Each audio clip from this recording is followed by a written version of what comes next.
وہی فاروق اعظم یہاں پر کہہ رہے ہیں ایک دن آپ پر وہی نازل ہوئی، ہم تھوڑی دیر ٹھہرے، پھر آپ سے کیفیت دور ہو گئی، اور جب وہی کی کیفیت ختم ہوئی تو آپ نے قبلے کی طرف منہ کیا اور دونوں ہاتھوں کو اٹھائے۔ یہ دعا بہت زبردست آ رہی ہے، اکثر ہم جمعے کی نماز کے بعد مانگتے بھی ہیں تاکہ مقتدیوں کو یاد بھی ہو جائے اور ہمیں بھی شرف حاصل ہو۔ یہ بہت مبارک دعا ہے، اور یہاں سے دوسرا ثبوت یہ ہے کہ دعا میں ہاتھ اٹھانا بدعت نہیں ہے۔ یہ دیکھیں واضح طور پر لفظ موجود ہے جامع ترمذی شریف کے اندر، جس میں حضور سید عالم ورفع یدیہ ہے، اپنے ہاتھوں کو حضور نے اٹھایا ہے۔ جب اٹھانا ثابت ہو گیا تو ہر جگہ خاص کر کے مطالبہ کرنا یہ جہالت ہے۔ جب اٹھانا ثابت ہو گیا، جب دعا کی بات آ گئی تو اٹھا لیا جائے۔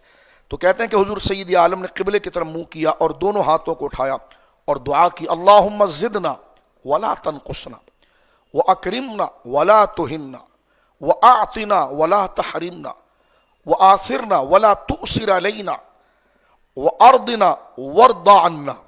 معنی کیا ہے اس کا؟ اللہ اکبر، کیا سرکار دو عالم کو اللہ نے علم عطا فرمایا، اور رب سے کیسے مانگنا ہے یہ۔ آپ نے فرمایا اے اللہ ہمیں زیادہ دے، ہم سے کمی نہ کر، اللہم زدنا ولا تنقصنا، ہمیں زیادہ دے، ہم سے کمی نہ کر، ہمیں عزت دے، ہمیں رسوا نہ کر، اللہم زدنا ولا تنقصنا واکرمنا ولا تہنا، ہمیں عزت دے، ہمیں رسوا نہ کر، واعطنا ولا تحرمنا، ہمیں عطا کر اور محروم نہ کر، وآثرنا ولا تؤثر علینا، ہمیں ترجیح دے، ہمیں غالب رکھ، ولا تؤثر علینا، ہم پر کسی کو ترجیح نہ دے، ہم پر کسی کو غالب نہ کر۔ اور فرمایا کہ وارضنا وارض عنا، اور اے اللہ ہم سے راضی ہو جا اور ہم کو خود سے راضی کر دے۔ مجھے بتائیے کیا چیز رہ گئی؟ یہ ہے حضور سید عالم کا معجزہ جوامع الکلم، کہ مختصر سی بات کے اندر ساری چیزوں کو سمیٹ لینا۔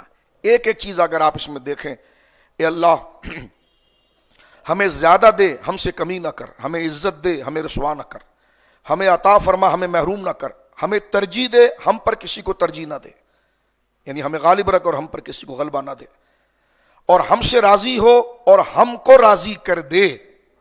کہتے ہیں حضور سید عالم نے دعا فرمائی، پھر آپ نے یہی سورۃ المومنون جو خطبے میں پڑھی جا رہی، جو آج کا ہمارا سبق ہے، حضور علیہ الصلوۃ والسلام نے یہ 10 آیتیں پڑھی اور پھر ارشاد فرمایا جس نے، اللہ اکبر، اللہ عمل کی ہمیں توفیق دے، فرمایا جس نے ان 10 آیتوں کے احکام پر عمل کیا وہ جنت میں داخل ہو جائے گا۔ پھر آپ نے المومنون کی ابتدائی 10 آیتیں پڑھی ہیں۔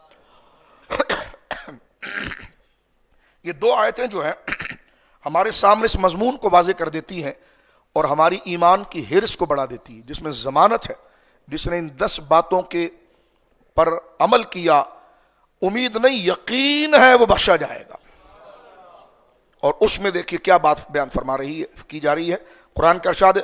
میں ترجمہ کرتا ہوں، پھر اس کے جو تھوڑا سے وقت ہے ہمارے پاس، 1-2 چیزیں، لیکن ہمارا سبق ہے گھر جا کر پھر ہم مطالعہ کریں، آپ بھی کریں۔ سورۃ المومنون ہے اور یہ 18واں پارہ ہے، اور یہ قرآن کی ترتیب مصحف کے اعتبار سے 23ویں سورت ہے، جیسے الفاتحہ ترتیب میں سورہ بقرہ ہے، سورہ آل عمران ہے۔